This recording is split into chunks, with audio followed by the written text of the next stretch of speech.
Boa noite a todos. Com muita alegria, muita gratidão a Deus, damos início a mais um estudo do livro Caminho, Verdade e Vida. Hoje, nossa irmã Vera vai fazer o nosso estudo da noite de hoje, do capítulo 170. Então, Verinha, convido você a fazer também a nossa prece de abertura. Vamos fechar os olhos, respirar calminho, agradecer aos espíritos orientadores da Casa de Emmanuel, os nossos orientadores pessoais também, todo o grupo, para que nos direcione e que a gente possa fazer uma boa aula, tranquila e produtiva. Graças a Deus. Graças a Deus. Vamos compartilhar. Posso começar? Pode.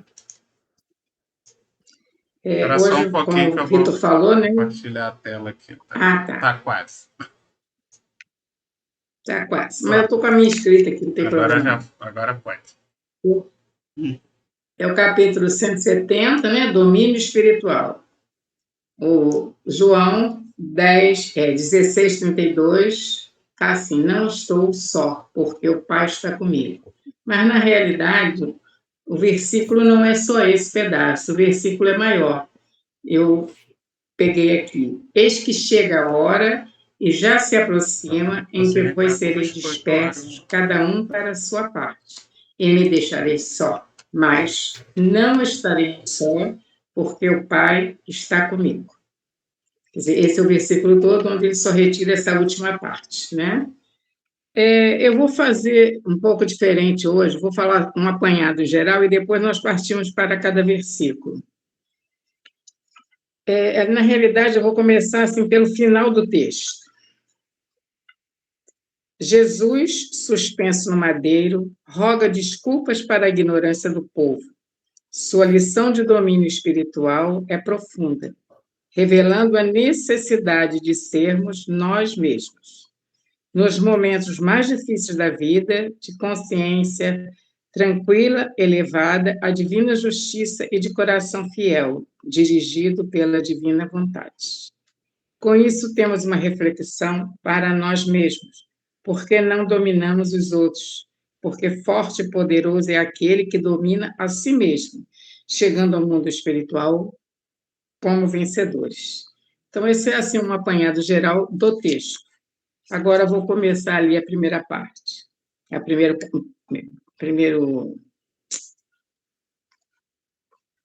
Nos transes aflitivos, a criatura demonstra sempre onde se localizam as forças exteriores que lhe subjugam a alma.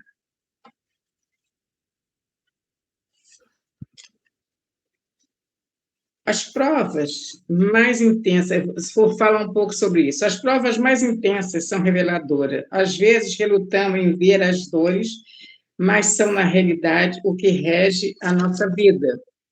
Quando aceitamos os reveses da vida, mostramos, na verdade, que já entendemos a lei divina. E isso, eu não tenho o livro aqui, mas eu vi que no livro Justiça Divina, no capítulo 17, fala direto sobre a dor e a agente de fixação, quer dizer, ele se dirige para essa parte aqui. Alguém quer falar aqui do início, dessa primeira linhazinha aqui? Olha, parágrafo? Eu preciso falar para a gente poder explorar um pouco mais esse texto. Depois também, se alguém quiser falar, levanta a mãozinha aí. Então, nesse versículo, né, de João, nesse capítulo, que é o capítulo 16, o que eu explorei desse capítulo? Ele traz o título desse capítulo é o Paracleto. E quando a gente está diante desse texto, né, no Evangelho, com o nome O Paracleto, a gente tem que parar um pouquinho para analisar a respeito do que é o Paracleto. Porque a gente ouve muito isso dentro da doutrina espírita, né? E o Paracleto nada mais é que o consolador, aquele que esclarece e que defende. Ele tem toda essa abordagem nessa tradução do Haroldo. Então, essa passagem está dentro desse texto, onde Jesus está falando ali com os apóstolos, e ele disse: se eu não partir, o Paracleto não vem para vós. Se, porém, eu for, o enviarei para vós. Então, essa denominação de significados cabe bem ao Espiritismo, porque a gente sabe que Jesus prometeu o outro Consolador. Então, essa passagem que está em João está falando desse consolo que viria mais tarde, né? Através de informações para nós, para desvendar esse véu que até aquele momento Jesus também não podia ter falado tudo que ele precisava falar, né? Então, assim, isso é a primeira abordagem, né, que a gente tirou lá do capítulo, né, de João. E quando o primeiro parágrafo... tá dando microfonia, eu peço quem tiver com o microfone aberto que feche quando um vai falar, tá bom? Nos transes aflitivos, né, que a gente sabe que esses transes aflitivos são as dores, né, eu coloquei aqui uma frase para a gente também pensar mais um pouco do que a Vera já comentou. A dor revela a necessidade de nos educarmos no processo evolutivo, né? Aí eu botei assim: se nas horas de provação soubéssemos entender o trabalho e a ação da dor em nós, compreenderíamos melhor a sua obra de educação e aperfeiçoamento. O que subjuga a alma nos distancia do verdadeiro sentido da vida. Mas quando a gente fala da palavra dor dentro do processo nosso de vida, é muito complicado. A gente pega o livro de Leon Denis, O Problema do Ser e do Destino, ele tem um capítulo que ele fala da dor. Quando a gente se debruça nesse capítulo, que eu fiz isso, a gente até acha que a dor é boa, né? Porque ele fala da dor de uma forma poética. Mas a gente sabe que vivendo a dor é complicado. Mas a gente também tem que entender, através da doutrina dos espíritos, através desse consolador, desse paracleto que chegou para nós, que é através da dor que nós andamos, que nós evoluímos, porque muitos de nós ainda está subjugado com as coisas do mundo, com as coisas materiais. E a dor, muitas das vezes, nos impulsiona para adiante. Então, essa reflexão é uma reflexão muito importante para todos nós que estamos aqui e quem vai assistir depois, para que a gente possa entender a dor como uma dor, não uma coisa ruim, que veio como castigo, né? Como a gente ainda tinha essas tradições antigas, né? De outras religiões, mas sim um modo de despertar, né? Despertar, ou seja, acordar.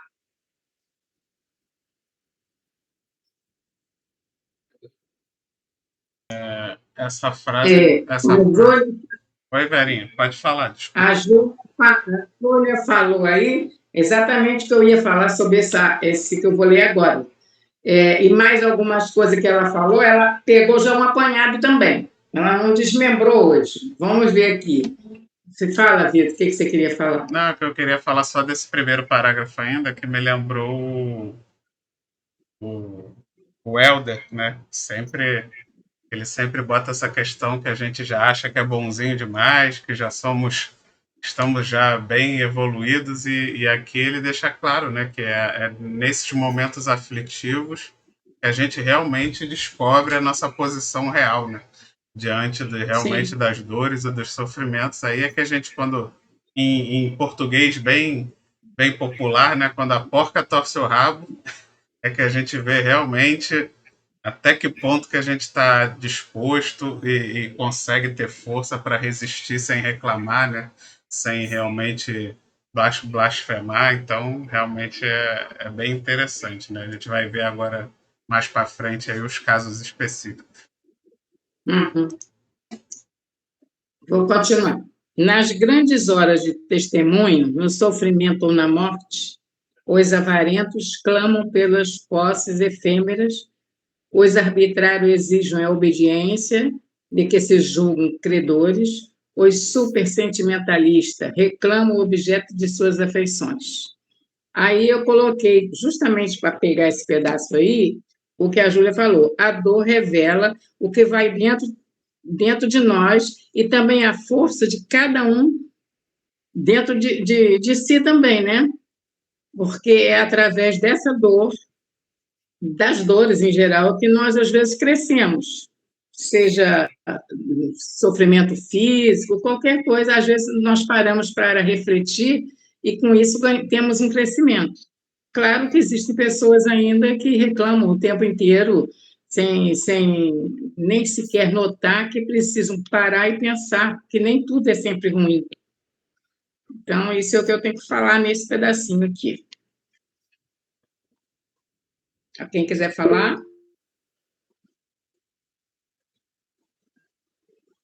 Fala, Júlia.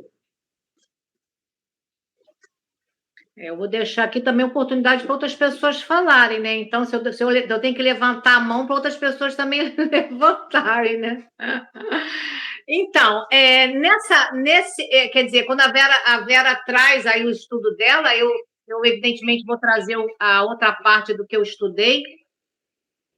E, assim, lógico, vai coincidir as coisas porque a gente está mergulhado no mesmo texto, né?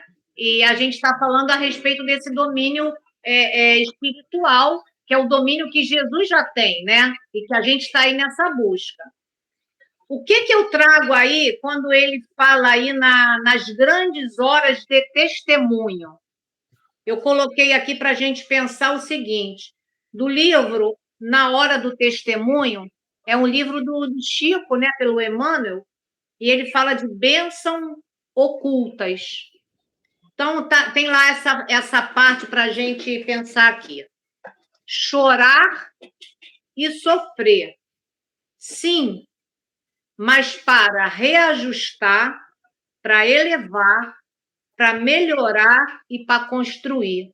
Então, a gente vai, diante dessa dor, né, desse testemunho, a gente vai chorar, isso é fato, né? Isso não é, por exemplo, mas você não deve chorar, você não. Não, a gente pode tudo isso, né? Como ele diz, chorar e sofrer. A gente, lógico que vai sofrer, está diante de uma dor, vai ficar, eba, não tem como, né? Mas ele diz que esses sofrimentos, né? Que a gente vai chorar e vai sofrer, a gente tem que entender, porque isso vai ser um reajuste, uma elevação, um melhoramento e uma construção. Aí ele segue mais adiante, fala assim: nossas provas, nossas bênçãos, reflete nos males maiores que te alcançaram fatalmente e não tiveste o socorro providencial dos males menores de hoje. E reconhecerás que todo contratempo aceito com serenidade é toque das mãos de Deus, alertando-te o coração e guiando-te o caminho. Então, a gente tem que reconhecer, né, todo esse amparo da providência divina em nossa vida. Então, tudo que nos chega, a gente sempre sabe, e a gente já escutou isso muito na doutrina, que mesmo as provas, mesmo as expiações, tudo que nós passamos, sempre vem antes da justiça a misericórdia. Então, Emmanuel, quando traz essas bênçãos aqui para nós, ocultas, são bênçãos que, às vezes, a gente tem que passar por uma situação muito maior, né? E é atenuado em alguns momentos. Por quê? Porque senão a gente não suportaria.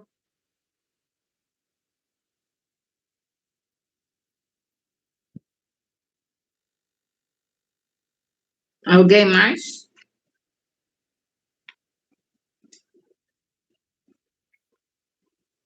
Então, vamos Só um lá. instantinho. Só um instantinho. Pode. No caso que a Júlia falou, exemplificando, seria assim: eu teria que perder um braço, né? Mas aí, por esses motivos, eu perdi só um dedo. Né? Sim.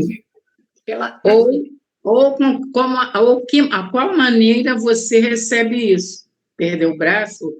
Entende? Cada pessoa recebe de uma maneira, claro, né? E as reações são diversas. Certo. Mas o que o João fala é o que está na doutrina, que você vem com uma expiação ou com uma dificuldade para melhorar, e você sabe que diante do que você vai passar, você tem que passar para perder um braço. Mas você segue tanto no bem, fazendo muito mais do que foi projetado para você, a misericórdia vai te alcançar. Por isso que quando eu li essa parte aqui que o Emmanuel diz, reflete nos males maiores que te alcançariam fatalmente se não tivesses o socorro providencial dos males menores de hoje. Então, às vezes, os males maiores são atenuados por conta até do meu processo de construção hoje na minha vida. Porque, às vezes, eu estou fazendo muito mais do que eu precisaria nesta vida, mas eu me engajei em algum projeto, eu dou muito mais do que, na realidade, eu deveria, entre aspas, dentro desse projeto reencarnatório, que eu vou melhorar o que eu tenho que passar. Aí, em vez de eu perder o braço, eu perco um dedo pelo bem que eu já fiz. Né? Porque o bem sempre vai dar crédito, ele pode até não dar evolução, luz, mas ele dá sempre crédito para nós, já nessa existência. Então, vou lá. Jesus, todavia, no campo supremo das últimas horas terrestres, mostra-se absoluto senhor de si mesmo, ensinando-nos a sublime identificação com os propósitos do Pai, como o mais avançado recurso de domínio próprio. Exatamente tudo isso que nós acabamos de falar, né? Ele, naquela tranquilidade, ele demonstra isso. Aí eu acrescento assim, para tomarmos a rédea de nosso destino, precisamos nos conhecer e ter uma consciência edificada e o dever cumprido. E ainda tem uma frase de Paulo que ele diz assim, sede fortalecido do Senhor, ou no Senhor. Agora, se alguém quiser falar mais alguma coisa, porque eu acho esse texto aqui, ele é muito redundante, ele acaba sempre no mesmo pedaço. Então, para mim, eu não tive muito o que puxar, porque ele é muito redundante. Você vê que ele fala a mesma coisa, daqui a pouco fala bem parecido. Isso é uma opinião minha. Parece que o Emmanuel quer ficar reafirmando. Você vai ver daqui a pouco ali, ele fala praticamente tudo que nós já falamos aqui. Eu vi dessa forma, posso estar enganada. Isso mesmo. Né? Quem quiser falar? Vai, Júlia. Então, o que a gente precisa entender, e eu vou dizer isso aqui, porque esse texto ele foi feito pelo Emmanuel em cima de uma passagem de um versículo, ok? Ele explorou esse versículo. O que a gente está fazendo é explorar acima do que o Emmanuel fez, né? Porque a gente está estudando. E como é que a gente estuda? Pensando uma frase para dar muita coisa a mais. É assim que é estudo. Porque ler a gente e acabou, que legal, tá ótimo, porque a gente questionar, Emmanuel. Mas eu acho que esse texto é limitado, esse pode ter puxado bastante, mas eu acho que esse texto é limitado. Limitado assim para nós buscarmos, não o texto em si. Exatamente. Para nós buscarmos. Leiam direito e releiam, vocês vão ver que ele é redundante. Isso. Cada frase diz uma coisa. As frases não são iguais. Elas têm um sentido parecido, mas elas são bem diferentes. Isso. E falam da integração, como ele, integrado com Deus, passou por cima de uma porção de coisas que para nós é dificílimo. Isso. Entendeu? Esse texto, eu achei esse estudo riquíssimo. Riquíssimo. esse estudo, para mim, a gente vai aprofundar um pouco mais do que o Emmanuel traz já para nós. Quer dizer, em cima de um versículo de João, ele traz um texto, né, falando de Jesus, né, e a gente vai pensando, é igual quando a gente está estudando o Livro dos Espíritos, já tem a resposta de Kardec ali com os espíritos, né, a pergunta e a resposta. Em cima daquela resposta, a gente pode esmiuçar, porque quanto mais você vai esmiuçando, vai tendo né, você abre uma lente, cara, e vai por uns caminhos completamente importantes. Eu acho que é isso que é estudo, né? Exatamente. E existe vários pensamentos, cada um tem uma profundidade, uma personalidade própria, entendeu? Mas fala no todo da perfeição do mestre. Um ser perfeito. Você lê e diz, pelo amor de Deus, né? Por isso que ele conseguiu passar pela mágoa, por todas aquelas dificuldades que viveu ali naquele momento, a ingratidão de todos com ele, dele ter ficado sozinho, porque ele estava pleno do Senhor. Mas ter a plenitude do Senhor, eu vou te contar, é muito difícil. É um trabalho bastante árduo, que nós não estamos de jeito nenhum prontos ainda para viver isso. Então, nesse parágrafo que a Vera leu, né, onde a gente vai retirar ali do que o Emmanuel traz, absoluto senhor de si mesmo e sublime identificação com os propósitos do Pai, né, que ele tinha um domínio, né, o recurso do domínio próprio. Então, eu fui lá no livro Pão Nosso e no capítulo 139, o Emmanuel tem um título lá nesse capítulo chamado Oferendas. E ele diz assim para a gente, ó, o Cristo forneceu preciosa resposta aos seus tutelados do mundo. Longe de pleitear quaisquer prerrogativas, não enviou substitutos ao Calvário ou animais para sacrifício nos templos, e sim abraçou ele mesmo a cruz pesada, imolando-se em favor das criaturas e dando a entender que todos os discípulos serão compelidos ao testemunho próprio no altar da própria vida. Olha só, o Emmanuel, nesse pedaço desse livro Pão Nosso, ele mostra para a gente, né, que Jesus tinha condições, né, de fazer qualquer outra coisa diante do Calvário, da crucificação. Mas ele não. Ele quis o quê? Mostrar para a gente a humildade e a renúncia.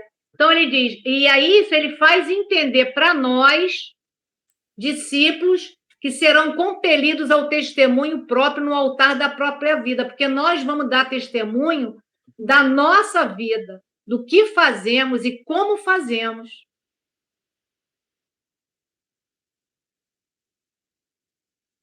Minha interpretação desse parágrafo é que realmente a hora da morte eu acho que é assim um momento mais crucial das nossas vidas, né? Então, considerando a vida material, porque a gente passa às vezes por várias tribulações, mas realmente aquele momento ali da morte é um momento realmente seria o ápice, né? E muitas vezes é um momento onde a gente tem essa oportunidade de realmente provar a nossa fé, né?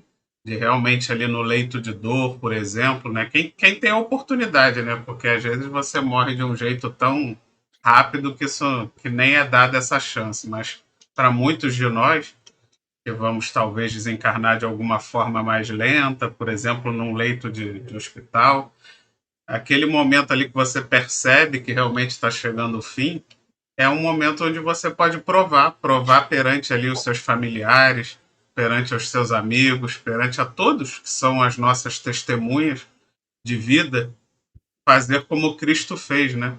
Provar que realmente a nossa vida de fé no Espiritismo não foi uma vida de fachada, e que a gente realmente acredita no que a gente estudou, que a gente realmente confia no que a gente estudou, que a gente realmente sabe e acredita e crê em tudo que está sendo dito, por Jesus, no seu exemplo, e esse é o momento crucial, né? O momento da morte eu vejo como um momento crucial, se nessa encarnação nos for dada, né? Porque isso vai sempre depender muito do tipo de morte que teremos, mas se for uma morte onde você tem essa oportunidade, que você consiga, né? Que todos nós estejamos preparados, porque a gente não pode viver uma vida achando que não vai acontecer com a gente, que a gente não vai morrer nunca. Não, todos vamos morrer. Então a gente tem que, né, a gente tem que viver a cada dia esperando que hoje pode ser meu último dia aqui na Terra. E aí? Como é que eu vou me portar diante disso e diante das testemunhas que vão estar ao meu lado, né? Qual vai ser o meu exemplo de fé diante da morte? Então, acho que esse é o que Jesus, é o que Emmanuel, né, está nos mostrando através do exemplo de Jesus. E aí, neste sentido, você poder ter mais idade, né, chegar bem à idade, mais de idade mesmo, é uma bênção, porque você já vai fazendo toda essa preparação e essa avaliação devagar. Não estou falando de maneira mórbida, ficar pensando na morte o tempo todo. Não, não é isso. Mas a gente vai refletindo e se preparando, devagarzinho. É um processo muito lento. E eu acho uma sorte a pessoa poder viver bastante para poder realizar esse processo. Eu acho que você perder a vida assim, aos 40 anos, bom, cada vida tem suas razões de ser, mas o ideal realmente é você viver o declínio exatamente para você trabalhar esse fim de uma maneira produtiva, né? Bem produtiva, que você possa aproveitar e, de alguma forma, ajudar o próximo também com aquilo, né? Não ficar uma coisa só para mim, né? Para eu trocar também, né?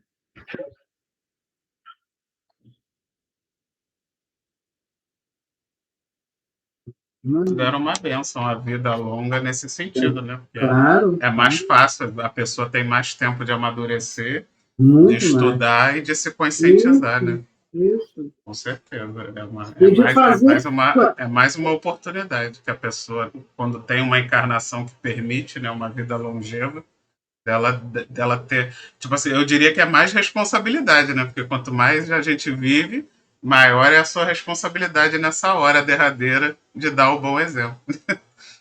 E você vai podendo fazer uma despedida aos pouquinhos, não é de maneira mórbida, não, né? Ficar pensando na morte o dia inteiro, não é isso, não. Mas a gente vai fazendo a despedida devagarinho, aos pouquinhos. É bem mais suave, eu acho, do que uma morte repentina. É muito mais suave, né? Certeza. Vamos lá, Verinha. Agora, para mim, para o meu estudo, essas 4 frases que seguem agora se resumem num apanhado só. Aí depois, quem quiser, destrincha mais. Por exemplo, ligado naturalmente às mais diversas forças no dia do Calvário, não se prendeu a nenhuma delas. Aí, continuando, atendi. Que forças são essas? Falando diversas forças. Que forças são essas? Atendi ao governo humano lealmente, mas Pilato não aterrorizava. Respeitava a lei de Moisés, entretanto, Caifás não impressionava. Amava enternecidamente os discípulos, contudo, as razões afetivas não lhe dominam o coração. Mas que forças são essas? É uma força política, né, que ligava a Pilatos, a Roma, era uma força religiosa, que era muita pressão, né? A força da multidão, porque se tinha uma multidão ali gritando, falando, obviamente também teríamos obsessores que basta ver uma briga comum, em qualquer lugar. Começa uma pessoa, 2 a discutir, daqui a pouco está todo mundo brigando. Eu imagino ali, naquele momento, com aquele alvoroço todo. E das sombras, aqui, pelo que eu entendi, são as sombras deles, vamos dizer assim, não sei se obsessores ou pessoas ligadas a ele, né, que também desejavam vê-lo naquela cruz. Então, o que ele fala, essas forças, para mim, são todos aqui. Mas Jesus não se deixou escravizar por nenhuma dessas forças. Não se revoltou, permaneceu sereno e disse: eu obedeço ao Pai e respeito a lei de Moisés, de Pilatos, de Roma, de Caifás. Quer dizer, ele estava ali calmo, tranquilo, não se revoltou e deixou simplesmente acontecer, porque, como a Júlia já tinha falado ali antes, ele podia simplesmente tentar resolver isso de uma outra forma, mas não, ele viu que o caminho dele era esse, veio já com essa missão e ele não se impressionou pelas forças e deixou se sacrificar. Aí agora fala aí quem quiser, quem puder.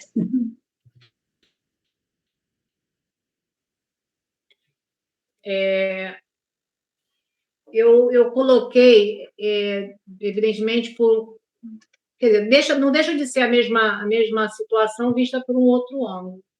Né? Eu coloquei aqui, né, que em Cristo, quando a gente fala de ligado naturalmente às mais diversas forças, eu coloquei que em Cristo temos a receita para o triunfo. Né? Ele realmente é o nosso modelo. Né? Então, Jesus não permitiu que as circunstâncias favoráveis e desfavoráveis, que aquela era desfavorável, mudassem os rumos do seu coração. Porque o amor verdadeiro e sincero nunca espera recompensa. A renúncia é o seu ponto de apoio, como o ato de dar é a essência da vida. Então, a gente sabe que ali ele fazia uma renúncia. Sim, né? sim. E quando a gente pensa a gente fala, né, do atendi ao governo humano lealmente, porque ele não veio derrogar nenhum tipo de lei. Ele sempre falou isso, principalmente as leis mosaicas, né? E ele também não veio tirar a autoridade de nenhum comando, porque ele estava na carne.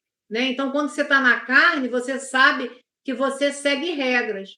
Quando a gente pensa em Pôncio Pilatos, quem foi esse homem? A gente sabe que ele foi o governador romano, lá da província da Judéia. Né? Então, e ele condenou também Jesus à morte por insistência dos sacerdotes judeus. Por isso ele fez essa condenação. E você vê que Jesus, né, isso está lá em João 18, 28, o que João traz para a gente no seu evangelho? Que diante dessa autoridade que era Pôncio Pilatos, ele soube silenciar, né? E quando ele responde aquela pergunta que Pilatos fez a ele: então, tu és rei? Então, tu és rei? E Jesus responde: tu dizes que sou rei. Eu fui gerado para isso, e para isso vim ao mundo, a fim de testemunhar a verdade.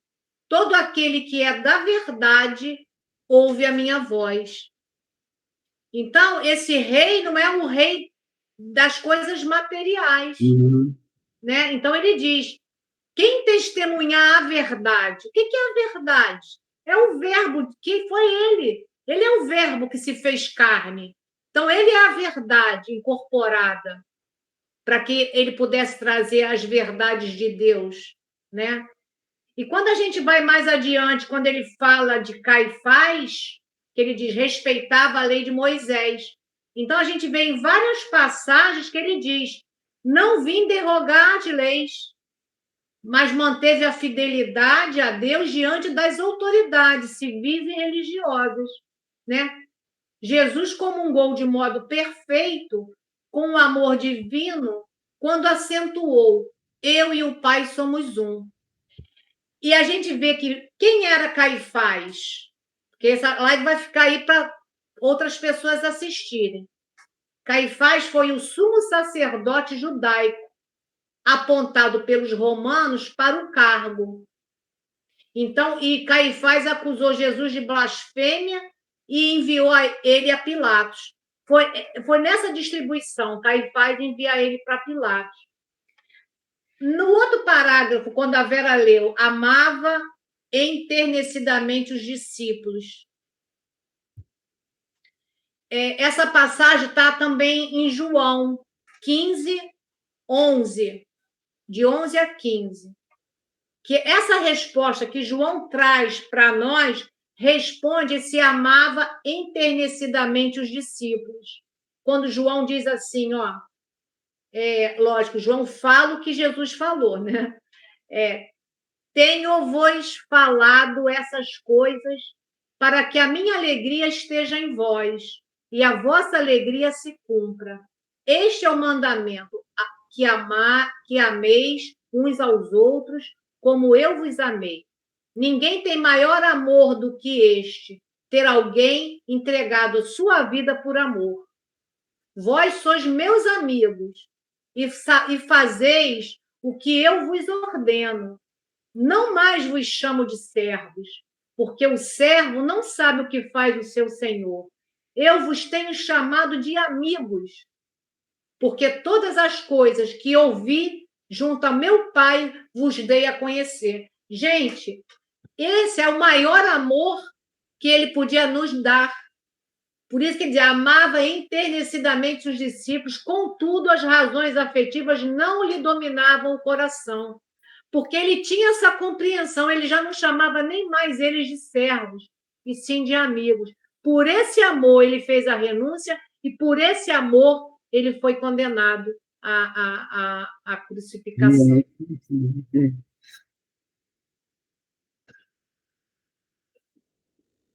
A perfeição, a sublimidade dele, tão intensa que as pessoas não aguentaram e tiveram que eliminá-lo. Quer dizer, não eliminaram, mas na cabeça deles eliminaram, não aguentaram.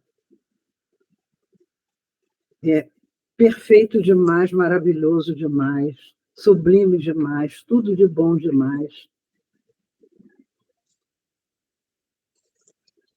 Vamos lá? E não se deixou corromper, né? Por nenhum desses poderes. Porque o que a gente vê hoje, né? Hoje no mundo o mais comum é isso, né? Você vê pessoas que despontam de alguma forma, e aí quando elas percebem que ao bater de frente, seja com poder político, seja com poder religioso, ou até mesmo por esse amor, mas o amor, na verdade, esse amor carnal, né? Assim, que não é o amor de verdade, esse amor dependente da vida carnal. Muitas vezes as pessoas dão para trás, né? As pessoas recuam ou para defender a sua família, né, de algum tipo de assédio, ou acabam mudando o seu discurso, né? Fazem um discurso ali, começam a alterar o seu discurso para agradar, né? Para agradar seja a força política ou a força religiosa, dependendo dos interesses de cada um. E é muito comum isso, né? Pessoas que despontam de alguma forma têm que meio que se adaptar porque não querem sofrer as consequências desses poderes. E Jesus não, né? Jesus foi até o fim, não mudou em nenhum momento para agradar ninguém, nem para se poupar de qualquer tipo de retaliação. Ele nos deu o exemplo de que devemos seguir retos nas nossas conjecturas, lógico, corretas, né? Nas nossas conjecturas retas, no não errar, no não fazer o errado de jeito nenhum, mesmo que isso venha a nos causar algum tipo de dor e sofrimento, que devemos seguir no caminho reto do Cristo até o final, até as últimas consequências. Pode falar, Aninha. Esse texto também nos mostra a confiança, né, que ele tem no Pai, né, assim, a fé que ele tem em Deus, porque lá no versículo ele fala, eu não estou sozinho, né, eu não vou ficar sozinho, não estou só, porque o Pai está comigo. Ele mostra que a fé, a crença dele pelo Pai, né, o que foi traçado por Deus para ele não tinha nenhuma dúvida. Então, ele aguardava tudo dentro da sua fé, dentro da sua crença, sem temer, sem titubear, né? Então, assim, ter Deus Supremo dentro de si, né? Achei muito interessante esse texto. Ele não pediu clemência em momento nenhum, né? Porque ele tinha confiança, né, no que o Pai estava reservando para ele, né? Ele já sabia. E é por isso que ele é o mestre, né? Porque ele veio para ensinar e exemplificar. Nosso exemplo, né, João? Nosso exemplo ele maior. ele não escorregou momento nenhum, não Não. vacilou momento nenhum. Nem.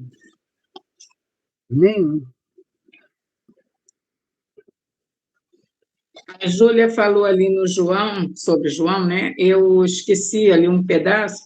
No João, do capítulo 13 a 17, se vocês pegarem para ler, é a descrição completa sobre a última ceia. Todo o acompanhamento é do capítulo 13 a 17 no Evangelho. Sabe? A gente vê, acompanha. Eu tinha esquecido de colocar isso. Bom, vou continuar lendo, né? Aí agora eu vou fazer de novo um apanhadinho. Depois a Júlia destrincha. Cultivava com admirável devotamento o seu trabalho de instruir e socorrer, curar e consolar. No entanto, a possibilidade de permanecer não lhe seduz o espírito. O ato de Judas não lhe arranca maldições, a ingratidão dos beneficiados não lhe provoca desespero, o pranto das mulheres de Jerusalém não lhe tira o ânimo firme, o sarcasmo da multidão não lhe quebra o silêncio, a cruz não lhe altera a serenidade. Exatamente aquelas forças que eu tinha falado ali. Por isso que eu digo que fica redundante. Aí eu botei assim, se Jesus estivesse a serviço das vaidades, poderia fazer um acordo, nós já até colocamos aqui, né? Não se deixar envolver, ou querer consolar, enfim. Mas o autodomínio, a verdadeira força, é o que define a caminhada dele e a nossa também, quando a gente tem fé e quando a gente tem força para lutar. Toda a caminhada de Jesus na última ceia até o Calvário foi toda essa força que ele demonstrou, e aí entra aquilo que eu falei do capítulo de 13 a 17 de João, mostra exatamente isso. Toda a caminhada de Jesus é da última ceia até o Calvário. A cada encarnação, temos a meta de alcançar a...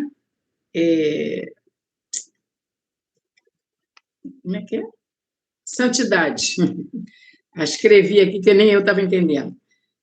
E perseverança no bem, no estudo, na modificação diária, para construir ao longo da vida. Só assim nós conseguiremos chegar, assim, um pequenininho do que nós deveremos fazer, né, em cada vida nossa. E aquela última partezinha foi o que eu comecei, né, a lição do domínio. Depois que vocês falaram, eu termino de ler aquela parte.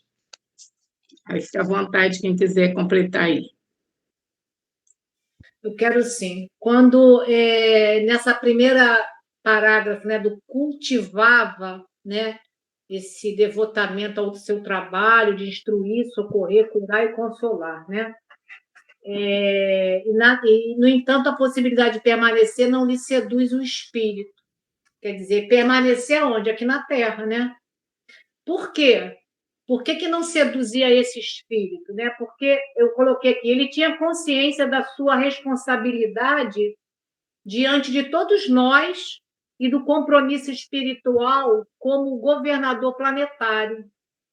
Um espírito encarregado de conduzir o orbe em seu processo de evolução. Então, ele sabia desse compromisso, né? Desse comprometimento que ele tinha nessa de conduzir o orbe. Se a gente for lá naquele livro A Caminho da Luz, no título que está A Gênese Planetária, a gente tira essa frase: Jesus faz parte de uma comunidade de espíritos puros e eleitos por Deus, que dirige a vida de todas as coletividades dos planetas habitados no sistema solar. Eu não tenho nem noção do que isso pode... A minha cabeça não tem condições de conceber uma coisa, uma grandiosidade dessa. Então, para a gente ver que o estar aqui na Terra, né, ainda encarnado, né, isso não lhe seduzia. Por quê? Porque ele tem um compromisso muito maior com o Pai, com o orbe, conosco mesmo, né, de uma outra maneira, né? Porque o que ele tinha que fazer, ele fez. Como o João falou, ele é um mestre, então ele já deu os exemplos e o direcionamento. Né? Estamos aqui agora tentando, há 2024 anos, colocar uma coisa em prática, né, que ele nos mostrou, e a gente ainda está aí, né, nos nossos esforços aí, lento. Quando fala de Judas, quando eu li a frase aqui, o ato de Judas não lhe arranca maldições. Né? Por quê? A gente tem que entender o que Judas fez, porque enquanto eu era católica, eu malhava o Judas. Dia de sexta-feira, né? Sexta-feira da Paixão, não era isso? Porque a gente tinha um certo ranço de Judas. Sábado de aleluia. Sábado de aleluia, isso que eu ia dizer. Então, olha lá, como eu estou bem entendida. Então, o que a gente... Por quê? A gente tinha uma compreensão de que ele foi o culpado por Jesus ter morrido na cruz. Então, assim, foi aquilo que foi lançado na nossa cabeça. Quando a gente tem um entendimento doutrinário, né, desse paracleto, né, desse consolador, né, a gente olha para Judas com amor, né, porque ele foi só infeliz. Ele apostou numa coisa achando que era outra, né? Ou seja, ele foi iludido, né? E tem um texto de Humberto de Campos, né, no livro Boa Nova, que fala o apóstolo iludido. E aí conta ali, né, o porquê porquê que ele se iludiu, né? Mas eu não vou ficar nessa parte. Eu trago aqui o livro Coração e Vida, é um texto de Maria Dolores, é um espírito que trouxe muita mensagem através de Chico, e nesse título é Amor e Perdão. O texto é grande, né? Mas eu vou trazer só a partezinha que fala de Judas, para a gente ver o amor que Jesus tinha a ele, independente de saber que ele o traía. Quer dizer, Jesus já sabia que ele ia ser o traidor. Deu uma oportunidade e ele ainda traiu. Quer dizer, a gente fica entendendo isso. Então, esse poema é uma passagem evangélica em que Jesus apareceu materializado a Maria de Madalena após o terceiro dia de sua morte. Então, esse texto de Maria Dolores traz essa passagem de Jesus com Maria de Madalena. Dentro desse texto, é um poema de Maria Dolores, tem esse texto que Jesus fala de Judas. Olha que belo, é até emocionante. Às vezes, quando eu li, eu chorei, tá, gente? Se eu engasgar aqui, vocês vão dar um desconto, tá? Que diz assim: não, Maria, não fui ainda ao alto, nem me elevei sequer um palmo à luz do firmamento. Quem ama não consegue achar o céu de um salto. Ao invés de subir aos altos resplendores, desci muito aos reinos inferiores. Despertando no túmulo, escutei os gritos de aflição de alguém que muito amei e que muito amo ainda. Fui à sombra abismal para a grande procura, e ao reencontrá-lo, amargurado e louco, a ponto de não mais me conhecer, demorei-me a afagá-lo. E pouco a pouco consegui que ele, enfim, pudesse adormecer. Senhor, interrogou Madalena, quem é o amigo que te fez descer, antes de procurar a luz do Pai? Mas Jesus replicou em voz clara e serena: Maria, um amigo não esquece a dor de outro amigo que cai. Antes de me altear à celeste alegria, ao sol do mesmo amor a Deus em que te elevas, vali-me após a cruz das grandes horas mudas e desci para as trevas, a fim de aliviar a imensa dor de Judas. Gente, não tem um texto mais belo que possa demonstrar, né, esse amor também de Jesus por esse que errou. Então, quando Emmanuel coloca aqui, né, nessa frase, o ato de Judas não lhe arranca maldições, está explicado aí, muito pelo contrário. Ele foi nas zonas inferiores para afagar o espírito que o entregou. né? Então, assim, eu achei isso muito pertinente para a gente trazer, para a gente ter mais esse olhar de luz para Jesus, né? Por esse amor que ele tem por cada um de nós, independente dos nossos erros e equívocos. Aí, quando a Vera leu a ingratidão dos beneficiados, o pranto das mulheres, o sarcasmo da multidão, tem uma resposta no Consolador, o livro O Consolador, do Emmanuel, também pelo Chico, na questão 302, que eu vou trazer para nós também. Porque Jesus deixou para a humanidade o ensinamento da lei de Deus, isso são minhas palavras, tá? E a sua maior lição foi do amor e da humildade. E Emmanuel traz para a gente, nessa questão 302, é uma resposta de uma pergunta que fizeram para ele. Mas cabe aqui, dessa ingratidão, desse pranto, desse sarcasmo.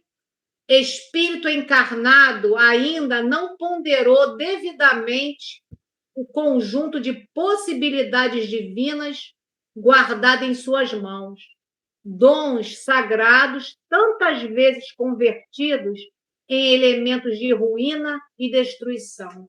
Então, nós temos em nossas mãos, no nosso destino, né, possibilidades divinas para que a gente não caia nessa ruína e na destruição. Mas muitas vezes nós equivocadamente, como Judas, né, saímos por um outro caminho. Essa pergunta da 302 do Consolador fizeram para o Emmanuel.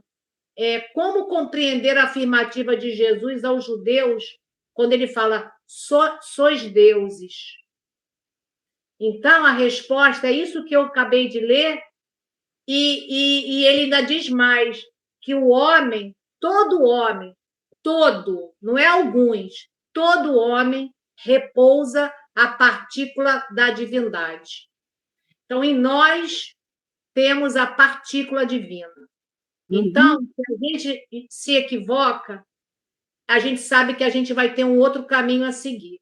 Mas não é por falta, hoje, já do Paracleto, ou seja, do Consolador prometido por Jesus para nós.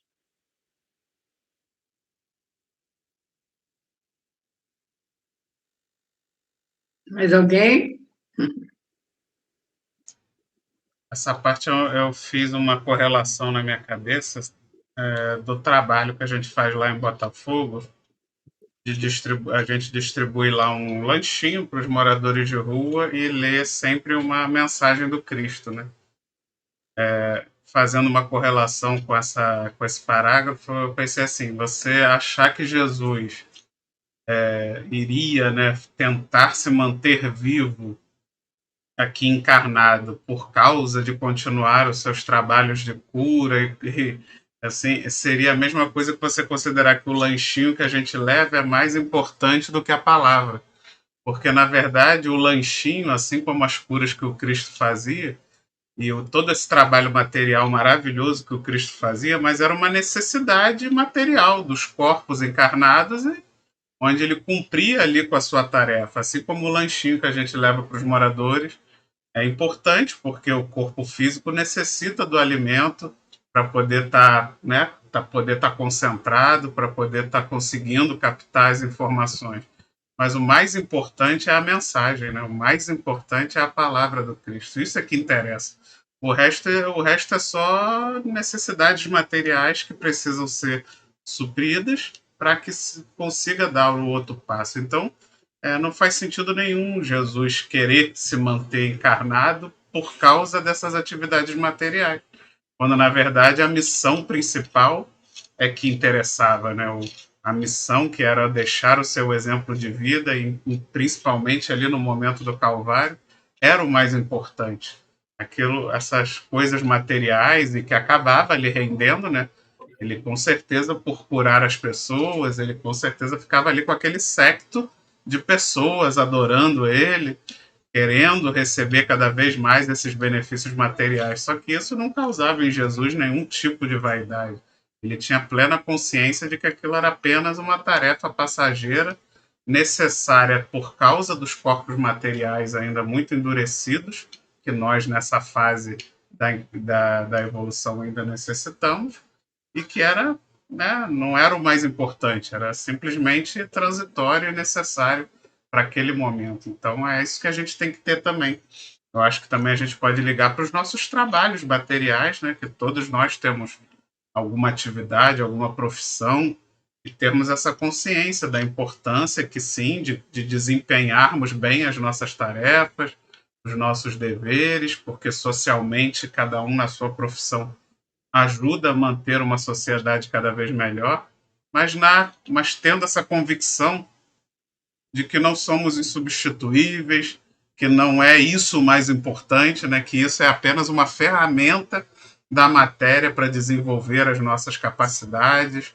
Eu acho que esse que é o pensamento que a gente tem que ter, né? Porque às vezes a gente se acha importante demais, indispensável demais, e com certeza estamos agindo da forma contrária que o Cristo está exemplificando através dessa mensagem de Emmanuel.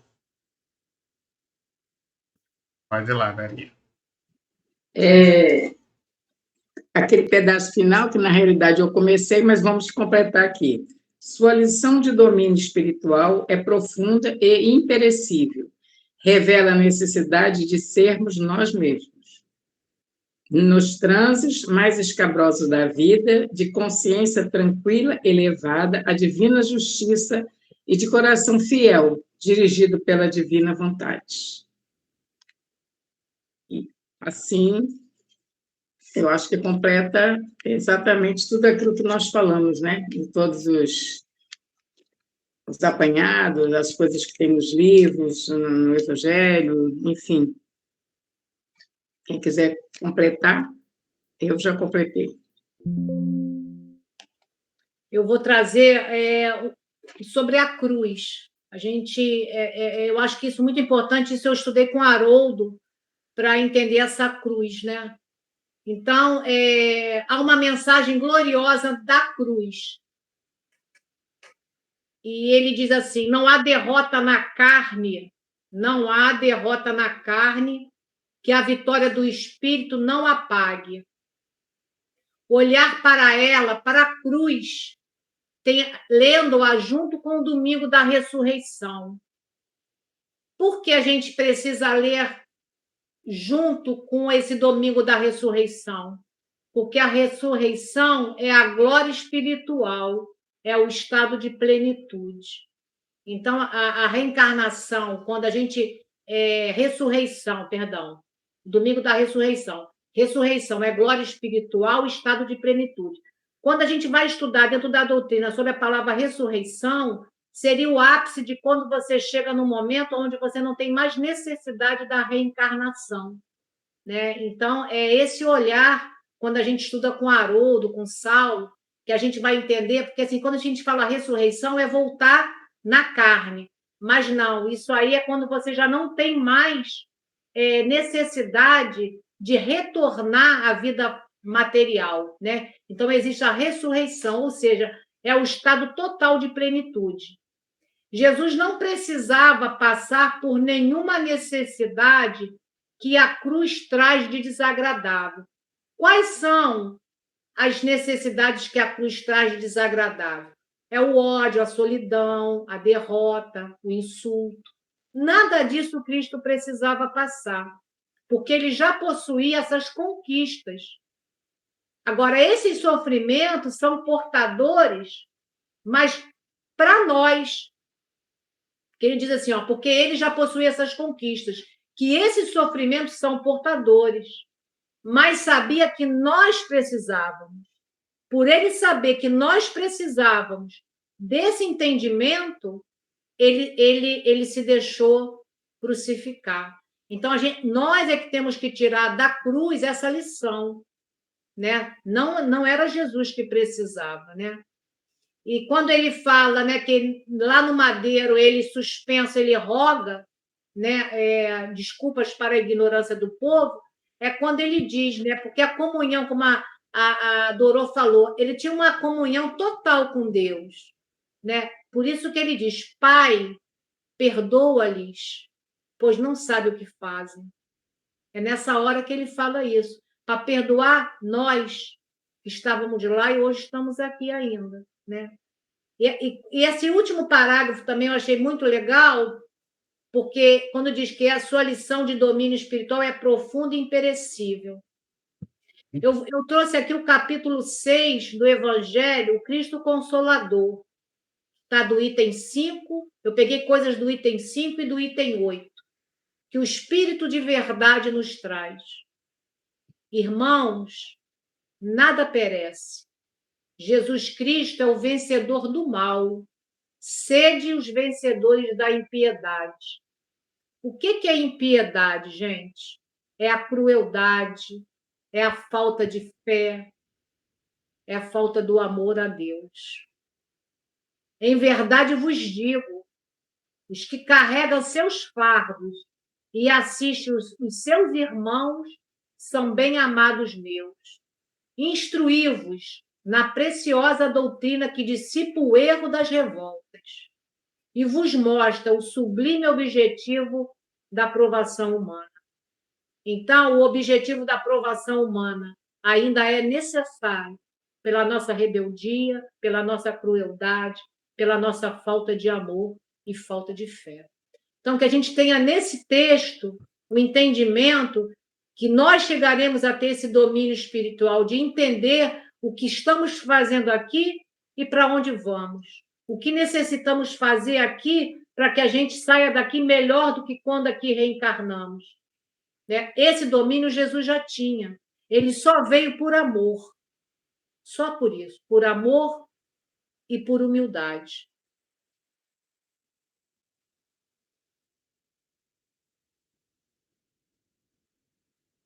Ele veio nos ajudar.